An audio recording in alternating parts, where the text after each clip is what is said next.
It Great. Jeremy James for the best takes in NFL and football betting, fantasy football, and the latest news. Get ready to steer the line.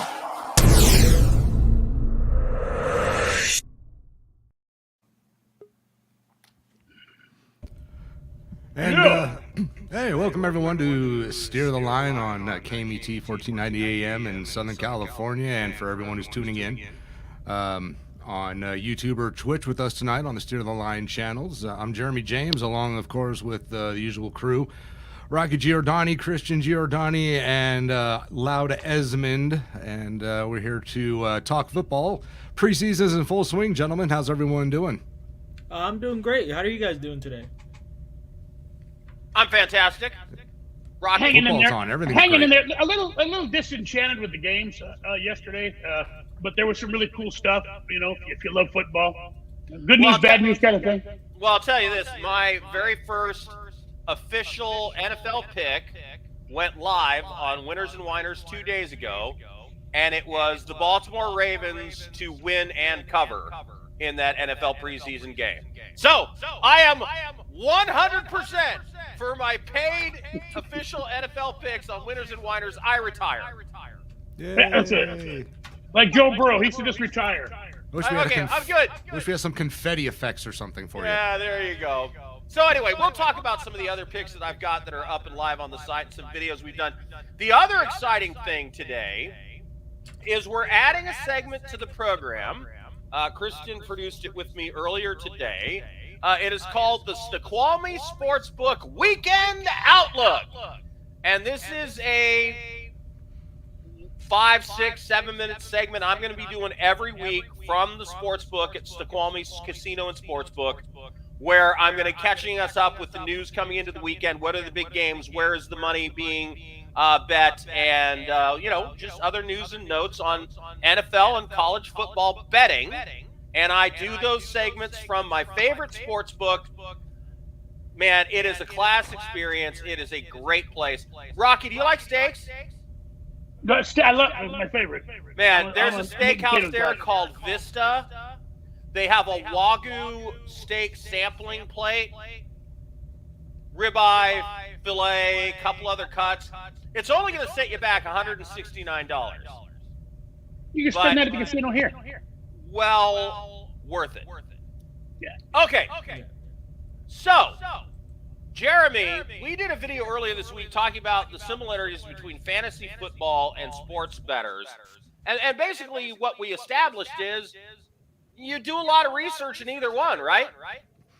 Yeah, it's about doing research, doing your homework, getting your all your news and notes and numbers where you want them. You've got to figure out all the matchups, who's playing, who's hurt, who's not, once we kind of dug into it, it's very much the same getting ready for a season of fantasy football or daily fantasy as it is for placing bets or setting up your team for the weekend. You're looking at defenses, offenses, matchups.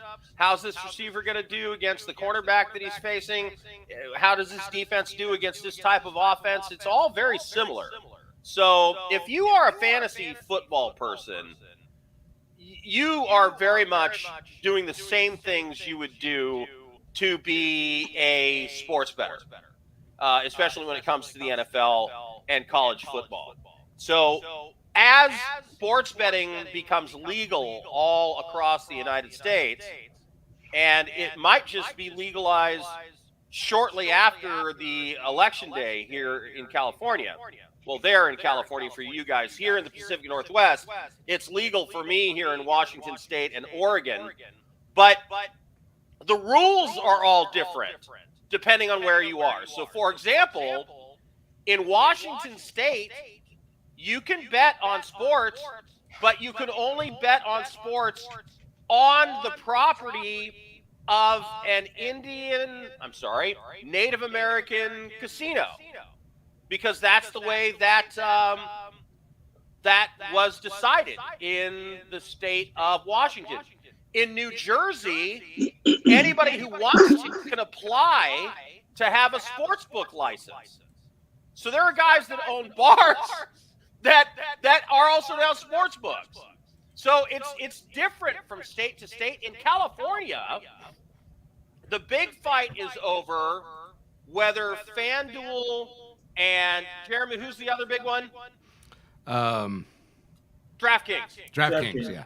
Whether FanDuel and DraftKings will be able to go into California and, hey, you can bet it from anywhere, from your house, from your couch, from your wherever, or whether Caesars and Vegas are going to, and BetMGM are going to control it, or whether it's going to be similar to Washington State, where you actually have to go into a Native American casino in person to place a real bet. I'm not a real bet, but an in-person bet. Rocky, between the choice of you actually have to go somewhere to place a sports bet, or you can do it from anywhere, which, by the way, doesn't necessarily benefit anyone in California in any way. Which do you prefer? Yeah, I prefer the on-site sports betting. I do not will not abide by the online or bookies off the. You can say reservations. Let's just say on casino property, because it doesn't matter where the casino is. Right. It's a legal gambling place. I foresee, first of all, tons of problems with minors gambling and people who just shouldn't be gambling. Lose away their money. This is just another way to tax poor people. Let them bet a few pennies online. They're addicted. They start spending all their money, and they're collecting it in taxes, but they're not. Now they can't pay their rent. It's people who can afford it. You know what it is You have to make for them the bet. online betting? It's too easy. Too easy. It's too easy. You can get mad because you just lost a bet, and then you put in another $100, and then you put in another $200, and it's too easy because it doesn't seem real. But when you have to pull cash out of your bank to drive to a casino sports book, to walk up to the window and place a bet, there's all sorts of barriers between you and being stupid. Now, you can't fix stupid, and if somebody's stupid, they can pull all their money out from the ATM at the casino and do just as badly. Jeremy, your thoughts? Well, there's another aspect of this in California. Hang on, Rocky. Let's get Jeremy in here. Sorry. Yeah. I had a thought. Now you're trying to remember. Yeah. Now I'm trying to remember because I because got bowled over by Rocky there after you threw it to me. Sorry, bro. But no, you're right. As far as it being too easy, I can imagine. I've never been that big into sports betting or gambling in general, but I can imagine sitting at home, losing a couple of games, and getting frustrated. Next thing you know, your ATM card is wiped clean at the end of a Sunday, and you're just kind of screwed. You've spent money you don't have or you shouldn't. It become a problem for people when it's that easy to do. So I think having to get up, hold the cash in hand it over to somebody, and then while you're out and about, you can just kind of stop yourself, hopefully, from going back to the ATM and walk out of the casino. When you're at home, all you got to do is just keep dialing that number and giving them that card number. My preferred way to sports bet is to set a budget, look at what bets I'm going to do for the weekend, go to the sports book on a Friday, place my bets, and go home. Because then I'm not there to get mad about losing and make more mistakes.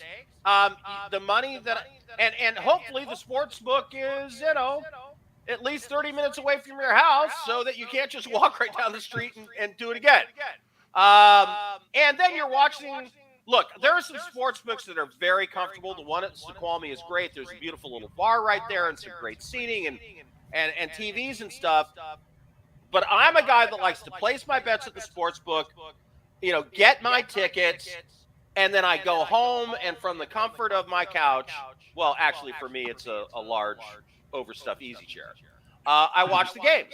And then I go the next Friday and I cash in my winnings, and then I place more bets. Chris, you're not of legal betting age, but what do you think? it's so different now with everyone being able to bet almost anything online, and now like casinos are having betting sets online too. I see betting the same as gambling.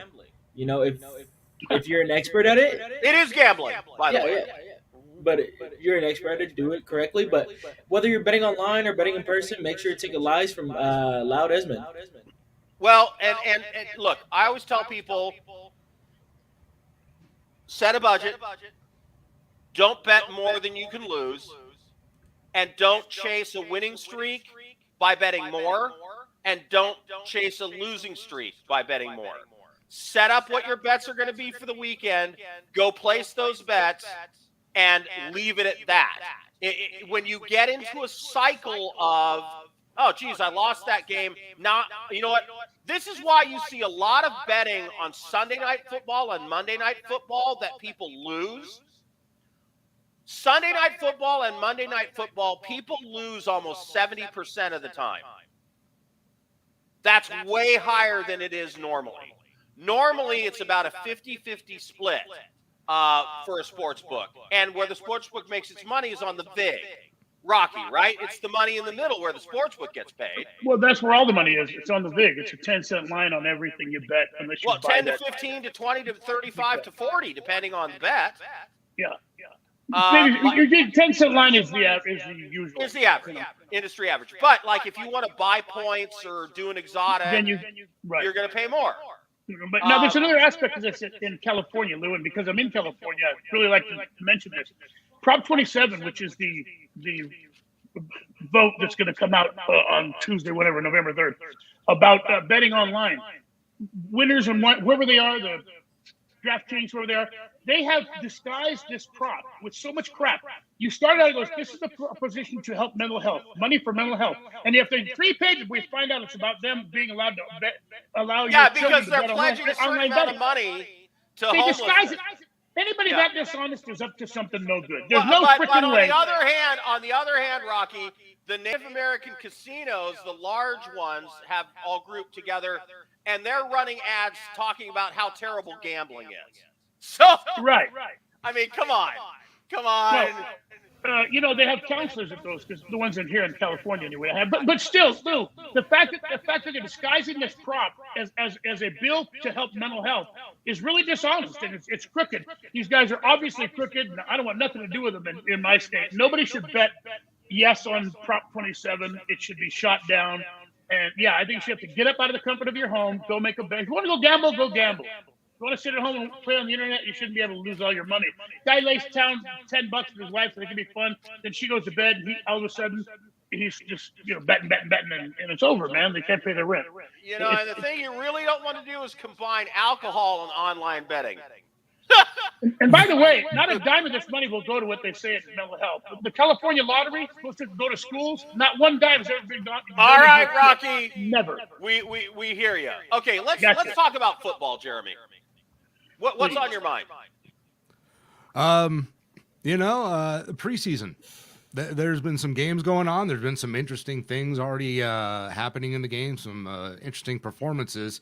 I got to say, so far, 2 days into the preseason games happening, Malik Willis looked pretty darn good playing in Tennessee. I liked what I saw with the young kid, and I'm thinking Tannehill better not falter too much this season, because that kid's going to be right on his tail.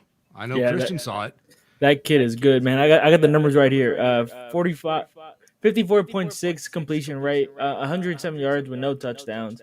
But I know he rushed for a few yards. I don't have the exact numbers up here. But he just put on a show this preseason. It was insane. But Vrabel yanked him.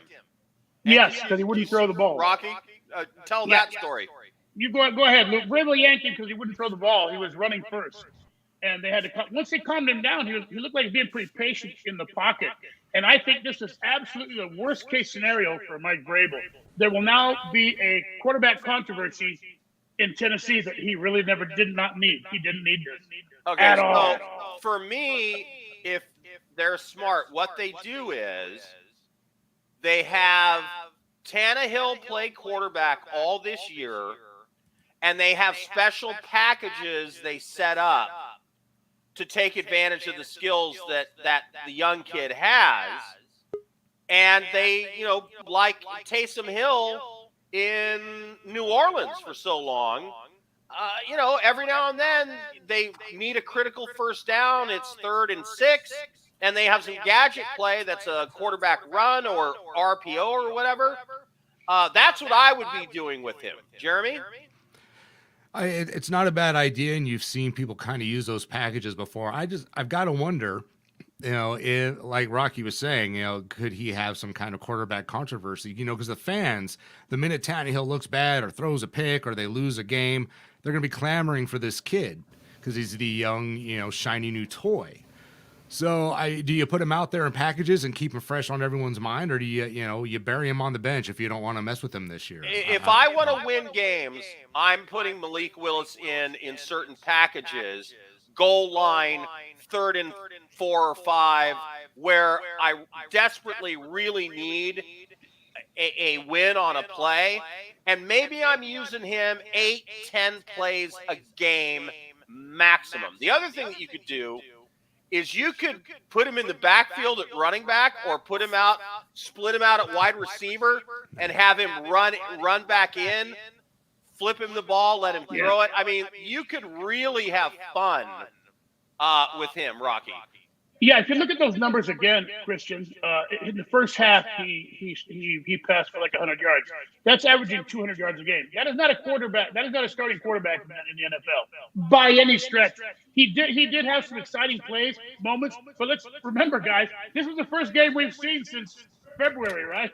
So we were all excited. And a guy makes a quick 10-yard run, 11-yard run for a touchdown, and it looked good. And we're all excited, But I would just tap the brakes a little bit on this kid. He's not ready. 100 yards in the first half, then they pulled him. What's 100 yards passing? Well, no, that's what the preseason's about, though. There's not much else. You got the little things, the excitement, the plays, the rookies doing good things.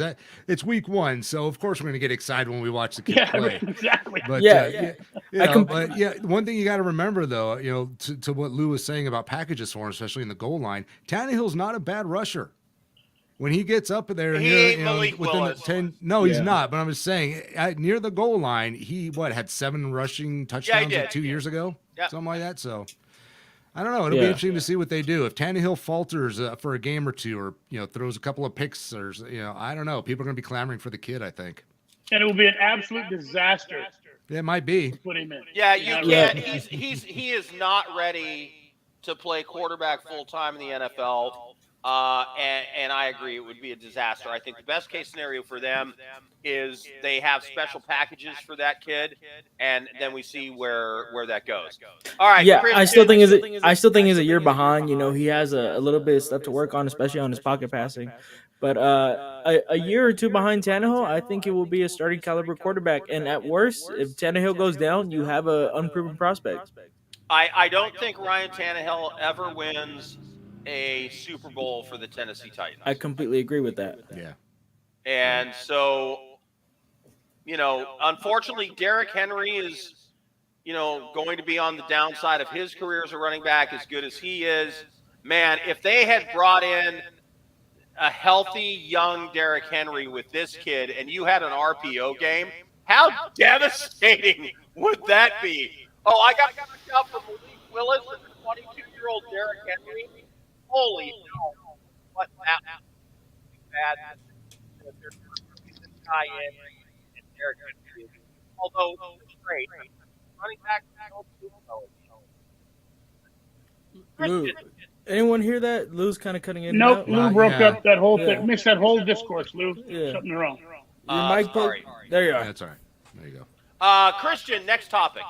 Deshaun Watson's potential appeal. The NFL is appealing Deshaun Watson's suspension of 6 games, I believe. Am I right, Jeremy? Yes. 6 games? All right. 6 games, and they want to move it to at minimum 8 games. They're looking for 12 to a season. And Deshaun Watson, Browns are willing to accept an 8-game ban plus a $5 million fine, which isn't very much to a guy who's making $230 million over the course of the next 4 or 5 years, I believe. Whatever. it's not that big of an impact. If you're gonna find a guy, find him hard. But there's a cap, I believe, that they have fined on him. But despite that, the real thing about this whole appeal is that, considering that the suspension is being appealed, on a technicality, Deshaun Watson would be able to start in week 1. The same way Tom Brady was suspension for Deflategate was appealed back in 2014, 2015, I believe. Yeah. He was able to start a few games into the season before his suspension. So I don't think the NFL or the Cleveland Browns are going to allow it to happen, but it's a very slim possibility that he could see the field on week 1 before, if the appeal has not been set yet. Lou, Jeremy? I don't think the NFL wants to see Deshaun Watson anywhere near a football field, and we'll move heaven and earth to stop that from happening. Jeremy? Yeah, they're going to get it done. They'll find a way before week 1, I think, to make a final decision. And honestly, I don't know if they saw it this way. If I'm the NFL, I'm almost insulted. He's like, you know what? Nah, suspend me for 2 more games. I'll give you guys $5 million cash and just call it a day. Yeah, nah, No, This guy needs to go down for a year, in my opinion. That is even more arrogant and more. I mean, one of the things that Sue L. Robinson said was one of the reasons she wanted to actually do more is she said he has absolutely no remorse. No. He admits no wrongdoing. He says, I didn't do anything wrong. Go kiss my ass. And that's why it's like, no, we can't let that slide. And the NFL, my God, Roger Goodell came from the public relations department in the NFL. How could he F this up this bad? He came right out and called Deshaun Watson a predator yesterday. He used the word that I used. You can't have him months in ago. your league. Period. He shouldn't be there. Crazy. You know, let's remember what he did. Right in some unwilling young lady's eye. Come on, man. You know, dude, this guy has. You know what? I'd rather you just kicked me in the. Anyway, I'll take the punch by Ray Rice in the all right. I'm moving on. We're not going back. We got enough on that already. Yes. Look, we got about 5 minutes left while we're still on Cammy T. I want to talk about some picks. You want to talk about picks? I want to talk about some picks. Rocky, I had the Ravens to win last night. You know why? Jim Harbaugh had won 20 preseason games in a row. They broke the record last night, winning the 21st. They broke the record of the Green Bay Packers. Yeah, back when they were led by Lombardi. He's that kind of guy. The Saints are only minus 120 on the money line to beat the Texans this weekend in preseason. One of the things that I love to look at in preseason is who are your second and third string quarterbacks? Because the first string guy isn't going to play much in the first game, at least. The Texans have Mo, Curley, and Larry at quarterback, which means you're getting Curley and Larry, who's going to play in that game. And for the Saints, you have Andy Dalton as number 2 and an underrated Ian Book from Notre Dame, who's a heady, smart, tough, gritty quarterback who won a lot of games at Notre Dame. I mean, if I just look at who's going to be playing most of the game at quarterback for the Texans, and it's Mo and Curley, and then I have Andy Dalton and Ian Book, my God, I love the Saints to win that preseason game, Rocky. Yeah, that suck everywhere. That one sticks out. You know, like yesterday, it comes down to backup quarterbacks, and it will in the rest of the preseason. These guys are throwing out a starting. You know, Andy Dalton will probably still start for the Texans. You know what I mean? But he's not playing for the Texans. But he's still a pretty good, high caliber, quality backup. And yeah, I think if Andy Dalton takes the field, Texans are looking. They're going to be a lot of trouble. Jameis Winston is out. Jameis Winston will not play. That's who? Jameis Winston will not play. He's nursing a hamstring injury. J-Bo. Always. It's chronic. But I just look at those two quarterbacks for the Texans, Mo and Curley, or Curley and Mo. I may have them backwards. And then you have two quality backups for New Orleans.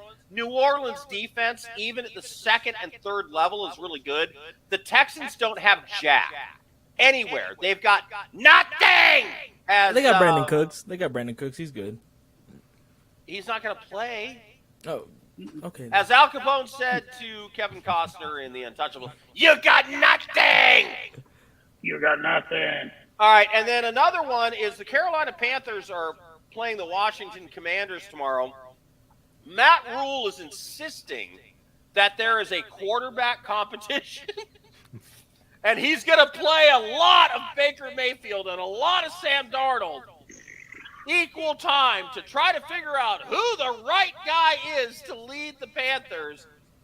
With those two guys playing and the fact that they've said Carson Wentz is maybe going to play a series, Taylor Heineke is really good, but I don't think the Commanders want to risk getting him injured either, because if Wentz struggles, they're going to need Heineke to go in. Heineke won 8 games last year for them. Yeah. So, you don't want to get him hurt either. So this is purely a speculative play. I believe Carolina will play a lot of Baker Mayfield and a lot of Sam Darnold, and both will be motivated to make plays. And then on the Washington side, Wentz will play a series and be out of there, and he'll throw at least one interception. Just kidding. And then, what does Washington have at backup quarterback? They're not going to pay Heineke much because they're going to need him in case Carson Wentz sucks, likely. And then their third and fourth string guys play. So I love watching what the quarterback play is going to be in the preseason, what the coaching tendencies are.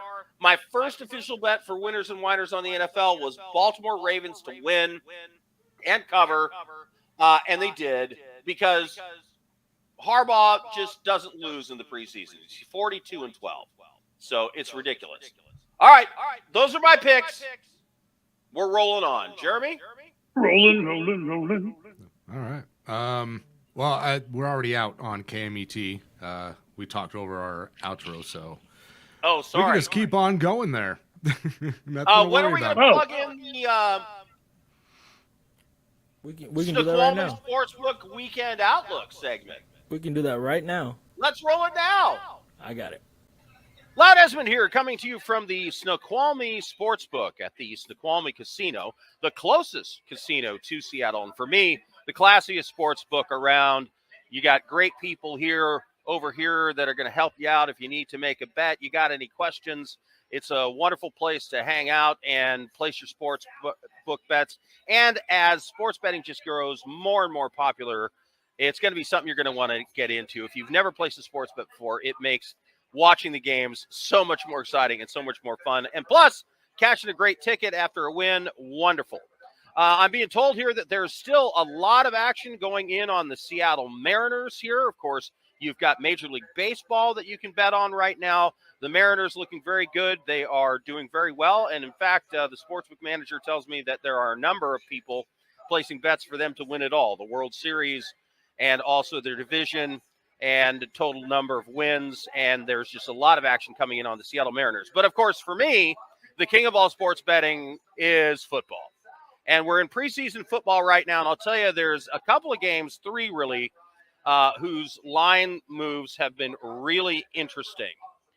The Carolina Panthers started as a 2.5-point, 3-point favorite at the beginning of the week.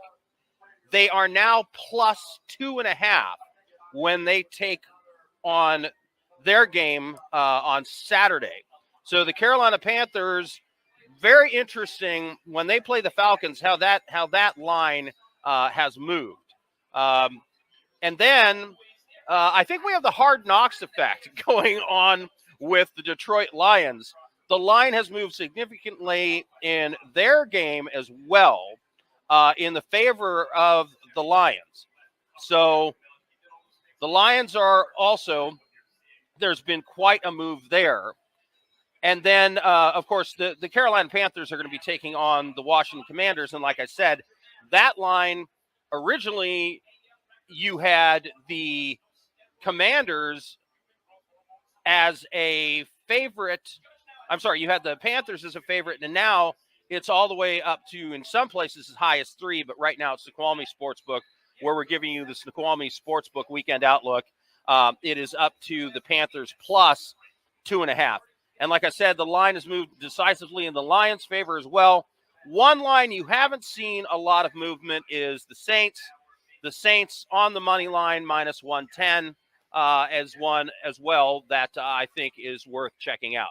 So you got a full slate of NFL preseason games you can check out here. If you want to get my picks and more information, you can watch the Steer the Line radio show, Steer the Line, on YouTube, STEER, theline.com as well. SteerTheLine.com, you'll also get my picks there. And, of course, you can find me on Winners and Winers and Max Wagers Network and other places as well. Just look for Loud Esmond and Sportsbooks. Loud Esmond and Sports Bets. Loud Esmond and NFL Bets. Any of those things, and you'll find me. All right, well, this has been the Snoqualmie Sportsbook Weekend Outlook with yours truly, Loud Esmond. You know, Yeah, I know that guy. What? I know that guy. Yeah, me too. Kind of fuzzy in the picture. Going to have to get Very good. He's a snappy dresser. Oh, Excellent. he is. Absolutely. No.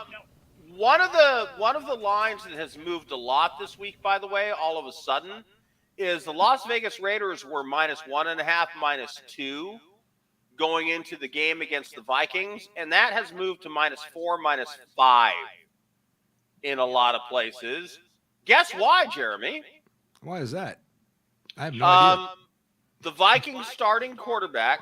Do you like that? Kirk Cousins has COVID Oh, that's right. I saw that yesterday. He's gonna be. and will not be making the trip. Who is their backup quarterback in Minnesota? I have no idea. Me neither. Christian Giordani knows. No, he doesn't, actually. Yeah, I have no clue who the backup is in Minnesota. Minnesota. But Well, I in mean, any case, the line has moved massively. Keelan Let me ask- Mond. Keelan Mond. Kelly Keelan Mond? Mond. Kelly Kelly Mond. Mond. Thank you. something Does like that. anybody know who Keelan Mond is? No. He's that one guy that backs up the other He's guy. that guy that's behind. Do you like that? Kirk Cousins. Yeah. Yeah, it's We a move sophomore on. season, so yeah. Lou, We move on to before you something move on, interesting. Lou, explain why the line moves. I get live messages. A lot of most of the people who are listening now. Oh, okay. Yeah. No, Steer the right, Line, Rocky. Okay, let me. They want to know explain. why Okay. the line is moving because it's important. So when the Raiders were minus 1.5, minus 2 at the start of the week, the expectation was Kirk. Do you like that? Cousins was going to play a couple of series in the game, and then they would bring in the backup quarterback. Well, Kirk, do you like that? Cousins now has COVID. He's not even traveling with the team, which means the second string quarterback is going to start the game, which means the third and fourth string quarterbacks are going to see significant time in the game. Meanwhile, the Raiders have their full complement of whoever they want to play. They did not play Derek Carr, Devontae Adams in the first game. It's likely they're going to want them to get their feet wet a little bit in the second game and then hold them out in the third so they're as healthy as possible going into the season. Right. So what the books are looking at is all of a sudden the Vikings are starting Mo Curley and Joe at quarterback, and Derek Carr and Devontae Adams are likely to play at least a couple of series in this game, and they think that's going to be a disaster for the Vikings. Rocky.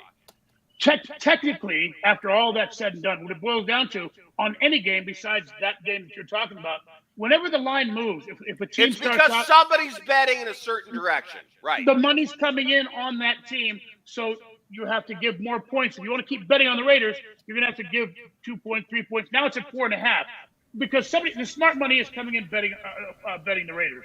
That's Right. what it boils down to. Which, So now you can. which, if everybody needs to understand, the sportsbook does not win by betting better than you. They win by getting 50% of the people over here and 50% of the people over here.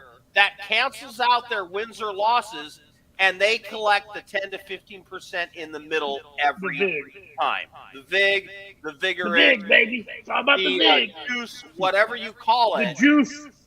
If you are a sports book and you consistently get 50% here, 50% here, and you're collecting 10 to 15% on everybody's action, you can't lose. For a moderate service charge, we will allow you to bet. We will charge you to take your action. Jeremy, Raiders, offensive line. A lot of doom and gloom from the national media in terms of how bad that line is. You have Lester Cotton Jr. that has appeared on the scene. You have the 6th round, 5th round draft pick from Ohio State. Parham, I think his name. He was a third-round pick, yeah. Third-round pick, who's playing really well. Mm-hmm. You have Brandon Parker that might start at right tackle. Parker's out. Parker's out for the season. Oh. He's on. Yeah, he went on IR, unfortunately, a few days ago. So yeah, Parker is done for the season. Sucks. It does. If you're a Raiders fan. You know, but there's So been some. tell me about the offensive line. Is it as there's bad been as some- the national media is saying? There's been some good notes coming out of camp, and some decent reports on the way that Leatherwood played in the game, the Hall of Fame game, though he's been practicing and getting in there both at tackle and a little time at guard. They're also liking the young rookie, Dylan Parham. I don't know if he's going to break the starting lineup, but if he keeps playing well, he very well could. I think he has a good chance at being one of the guards once the season starts. There's still talk they may sign somebody for the offensive line. There's not a whole lot out there to choose from. There's maybe a possibility of a trade. Yeah, I don't know if they've got a little bit to work with as far as players and capital and plenty of money to spend, so they could still make some kind of move on the offensive line. But right now, it looks like it's going to be what we see is what we're going to get. They're just keep working with the guys they got in camp, and we'll see if they make any changes there. I'm not really sure who's available to upgrade that line right now. The other thing I've heard from Raiders training camp is that Maxx Crosby is unblockable. No matter who they put on him, he's blowing through them. And there was a story in The Athletic that said Maxx Crosby may take a massive leap this year. Here's why. What would be a massive leap for Maxx Crosby, Jeremy? I think getting into the mid-teens, 12 to 15 sacks. He's always pressuring the quarterback. He's one of the best at getting there. But his sack numbers aren't at the upper end of things in the NFL. And I think more people like to see him finish a lot of that pressure. And if he can get into that 12, 13, maybe 14, 15 sacks, I think that's him taking a huge step this season, getting into that double-digit sacks and kind of keeping that range throughout his career. Rocky, how weak do you think the Raiders' offensive line situation is on a scale of 1 to 10, 1 being horrible, 10 being fantastic? Where do you think it is? I don't think their offensive line is going to be their problem this year. I really don't. I think people talk about they pay a lot of service to things, but I don't think anybody's really, really worried about their offensive line. I mean, not like that. The Raiders' problems in winning games really did not lie on the performance of the offensive line. No, it was the defense. It was the secondary specifically. Yeah, and by the way, you were talking about your Crosby, who was the Raiders' defense. He turned out to be the heart of that. He was their defense. After the midseason. You know what I love about him and Darren Waller? Both those guys had massive substance abuse problems. Waller was addicted to pills. Crosby was an alcoholic. Both of them are totally clean and sober and support each other. And there's a group within the Raiders organization of players who have had substance abuse problems who meet like every other day and do like, Narcanon or AA or whatever. Right, which is kind of amazing in a weird sort of way, and good for them. It's good. You were talking about Maxx Crosby making a leap. There's a reason for that, Lou. Who did they add to their defense? The Cardinals guy, Jeremy. Chandler Jones. Chandler Right. Jones. There you go. So he's gonna get a lot more help on that defense, and that's why he's gonna make leaps, because it's not just gonna be where's Crosby. Yeah, Maxx Okay, Crosby's let me going to ask have an you this. insane season. Yeah, Rocky. He's gonna be balling, Lou. You're concerned about Matt Stafford in the elbow as a Rams super fan. Not that much after seeing him in the last little bit of training camp. There was some concern about it, and he did take a little time up. Actually, it wasn't a decision. Coach Sean pulled him out and said, "Look, until we isolate the problem, find out what it is, the doctors say, we're not gonna let you throw that many passes." But by the end of training camp, man, he was throwing dimes downfield, and he knows he's gonna be fine. It'll bother him a little bit, but it will not be a factor. I really don't think it's gonna be a factor. Thank God. Yeah, with Matthew Stafford and the tendonitis in his elbow, I thought it would have been a giant, terrible thing for the Rams this season, especially since he's known to be a gunslinger and known to be a guy to throw downfield, and those types of injuries could really affect a player. But seeing him at the end of training camp throwing dimes, Allen Robinson, Cooper Kupp, Jacoby Durant, all of his receivers, he looks good. He looks really healthy. It is not bad to the point where it is affecting his throwing motion or his throwing power. That, as far as we can see from the clips they have shown us. Now, do I think this will be lingering and worse throughout the season? I pray not. I hope not. But it's something that the Rams should still have a hold on. They should still look for a guy like Jimmy Garoppolo to be a backup if he's cut. Yeah, well, he'll play through the pain for the most of it. He may miss a game this year. Yeah, he's a tough guy, no doubt about it. It's just that there's always a chance that injuries like that could come back and haunt him. So it's always good to be prepared. Go get the Raiders. One of the things that we watch every year at the beginning of the season. Jeremy, have you been watching Hard Knocks? Yeah, I watched the first episode. It was fantastic. I absolutely. God damn! It was the best Hard Knocks episode I've seen in a long time. Yeah, it really was. I mean, that crew of coaches they have in Detroit of former players. For Dan Mullen. Yeah, it's spectacular. I love them all. For Dan Mullen. I'm rooting for the Lions this year. Dan Mullen. Yeah, no, the show was great. All the coaches were fun. It's going to be a fun season of Hard Knocks, I think, watching that coaching staff, even more so than the players. The coaching staff is top-notch as far as a bunch of characters. And I had no idea how many former players actually had on staff. So, yeah, like I said, I'm rooting for the Lions this year, man. I'd like to see them do good. I think they're going to be scrappy and fun. Yeah, this whole crew is probably a Lions fan group this season, man. It's going to be fun. I love the Lions. I still love Jared Goff. He took the Rams to the Super Bowl, so I really want to see him succeed in Detroit. I love Aiden Hutchinson as well. And I didn't catch the episode of Hard Knocks, but the last time I think I saw a Hard Knocks episode was back in 2016 when the Rams were on Hard Knocks. This one's worth watching. This was the best episode of Hard Knocks I've ever seen. That moment, that 90 seconds with Amir Abdullah after that practice, screaming at everybody that last year sucked. I've never lost that many games in my life. This has to stop. I'm crying right now, dudes. Join with me. And then, he had a couple players, the coach, questioning him, why are we doing full pads this early? And he says, guys, if I don't get you ready, you're not going to win. And if you don't win, it's my fault, and I have to get you ready. Man, that is the all-heart team in the NFL, as far as I'm concerned, is the Detroit Lions. And I am so glad early in the year they had them at a max of 5.5 wins, and I placed a significant bet for them to win more than 5.5. And we'll see how that works out. Rocky, your thoughts on what's going on in Pittsburgh in terms of their quarterback? They have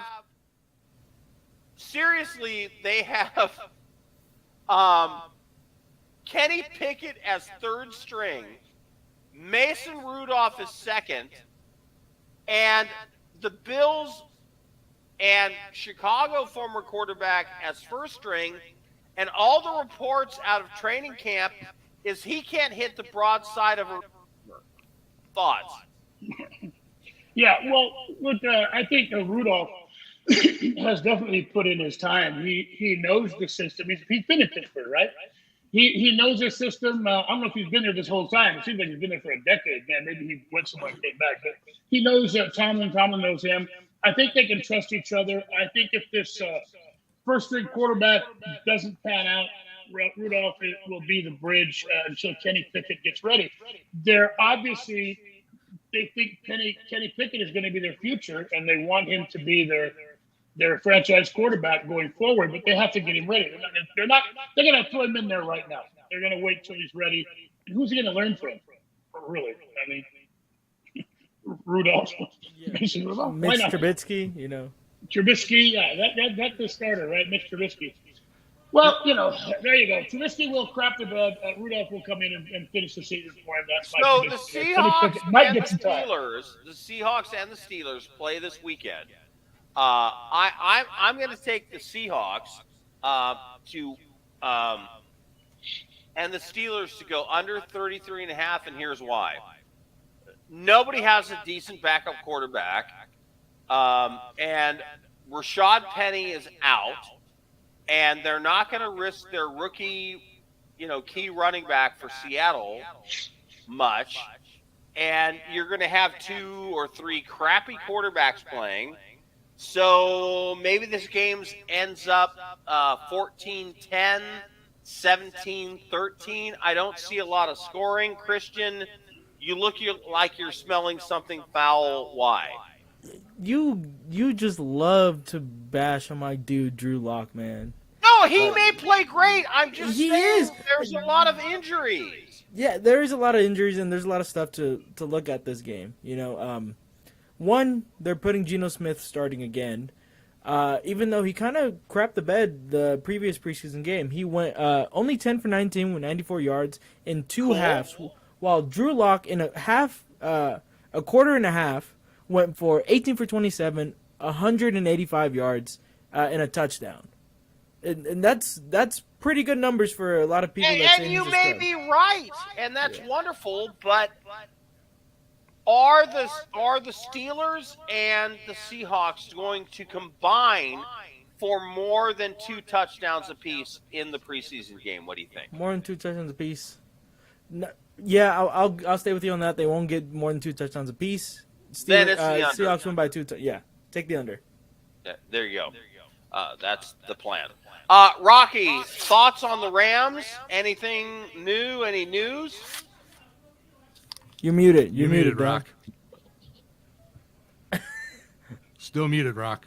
Just kidding. Still muted, Rock. I'll move my lips. Yeah. So there's a lot happened. Coming out of training camp, we'll just do it like this.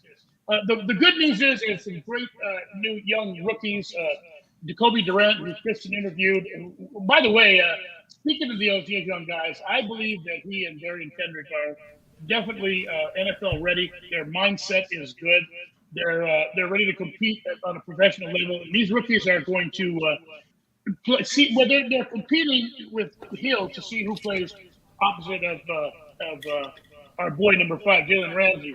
And I think it's going to be great. I believe Taylor Rapp, who was our Super Bowl game safety, will not be there. I think Nick Scott's going to beat him out for that position. My boy Logan Bruss has been balling, man. He's playing great, but I don't think he will start right away. I think he'll be later. Until, they're going to get him ready. Sheldon Coleman will come in and start it at that right guard position. But the real concern, of course, coming out of training camp was Matthew Stafford's elbow and the running game. Now, Cam Akers is back. I spoke to Cam Akers. We got that interview, Christian and I. Cam Akers was ready, man. I asked him, I said, look, Cam, when you came back from injury, you were given the hit. You were making those tackles pay. I hadn't seen anybody run in that with that kind of brute force in a long time. Putting his head down and delivering the hit. And he said, that's what I do. And he said, I promise you, you'll see a lot more of that. He guaranteed me that he was going to stay healthy. And he gave you a promise. He was running when he came back from from that injury. And I think the running game is, the Rams had a crappy running game. The whole playoffs after the Cardinals, they ran for like 150 yards, the whole 2.2 yards per rush. It was terrible, and they won the Super Bowl in spite of it.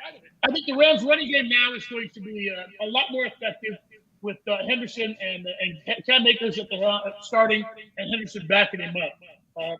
The real questions were, of course, at cornerback.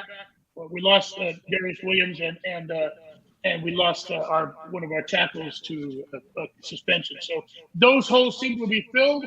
These guys all have this mindset; they're ready. After talking to them, I think the Rams are going to be okay. Lou. I was worried. I'm not worried anymore. Jeremy, a lot of people are saying the Raiders are the fourth best team in the AFC West. Why? Raider hate. Just, traditional Raider hate. Albeit, there's a lot of people who are just never going to say things nice about the team, no matter how good they do. But I obviously disagree with that. I don't know where they're going to finish in the division. I know they're going to finish ahead of the Broncos. I think they have a chance to win the division if things come to fruition. There are some holes, are some questions, but there's also some areas where I think they're going to be kind of sneaky good. When you look at their linebackers, I love the combination they have of the young guys, in Divine Diablo. They've got the guy they brought in from Tennessee, who's a great coverage linebacker. And then, we had, I forget his name all of a sudden, but in the middle there, second in tackles in the NFL last year. Our linebackers are talented, and, they're going to be playing behind a couple of ends that are really good. Secondary has always been a question for the Raiders over the years, but I like the talent they added. I like Rock Ya-Sin back there. I like Hobbs coming off of a really good second half of the season last year. He's probably going to start. Or at least be in the slot there. They brought in some good talent in the secondary. With what the defensive coordinator did with the Giants defense last year, I like what he could do with the young guys and some of the talent they brought in free agency and in the draft over the last couple of years. I don't think the defense is going to be the traditional problem that it usually is for the Raiders. I think they're going to be middle of the pack, which is going to give them a couple of extra wins this season. Tom Brady has decided that take 2 weeks off from training camp. Rocky, your thoughts? Yeah, well, why not? He's Tom Brady. He doesn't need all the abuse on his body. He needs to rest. He's not getting any younger. I don't think he needed to be at training camp. Maybe get a few reps in, but I don't think he needs to see any preseason snaps at all. Period. And why not take? If he feels like after the first week of training camp he wants to take a week off, let him. Christian, I'm cool with it. The same answer. He's Tom Brady. Tom Brady does not need to go to training camp. And besides being the best quarterback of all time, he's an experienced veteran, and he knows how his body feels, and he knows what he needs to do to prepare to go into the actual season. So being a guy like Tom Brady, you don't have to go to training camp, and no one really expects him to. Guys like Matthew Stafford, a lot of veterans don't go into, not training camp, preseason. Don't play in preseason games, but Tom Brady not playing preseason is no big deal, no big drama. But one thing I do want to add from the Raiders, Jeremy, I do agree with you with the Raiders secondary being middle because they are ranked 15th in secondary defense. So I do agree with you on that. Yeah, right now. After the offseason, yes, right now. After the offseason, the signings, the trades, everyone they got, they're ranked 15. So they are exactly middle. Right. The Raider disrespect. The Raiders don't help themselves. They don't win playoff games. And people just go, Raiders. No, they've been bad for 20 years for the most part. They've been bad. They've struggled. It hasn't been a top of the line NFL team. And that's from the front office, by the way. Yeah, and I finally think Mark Davis has put this team on the right path. I like all the hires and the coach, the GM, the new team president. They have the new stadium. They're worth $4 billion now. They've got a Beautiful team stadium. on the field. God damn, $4 billion. Yeah, so they're on their way to being a legit NFL team again and an organization, and it's fun to see. it's exciting. They finally. made the right move. It's exactly right, Jeremy. They did everything right in the offseason, and they went out and got some. He may have a coaches, stupid money. haircut, but I like he's worth $4.5 billion. Yeah. Yeah, it's gonna be fun for them. Ravens to win, I did that. Saints over the Texans. Carolina over Washington. Lions to win tonight. They're close. Browns, Jaguars plus 1.5 Browns. Seahawks, Steelers under 33.5. Packers, 49ers under 32.5. We'll see how that plays out. I'm going to drop out. Jeremy, take us out. All right, thank you everyone for joining us once again on a Friday here for Steer the Line as we get closer to the season. Hopefully you continue to join us because it's only going to get that much more fun and interesting once real bets start coming in and we don't have to start talking about betting on preseason games. But enjoy the preseason for those of you watching, betting on it or not, and we'll see you guys here next week on YouTube, on Twitch, and of course on 1490 AM KMET. Go Raiders, go Rams. Go Thank you, football. Jeremy. Good We'll job. see you guys.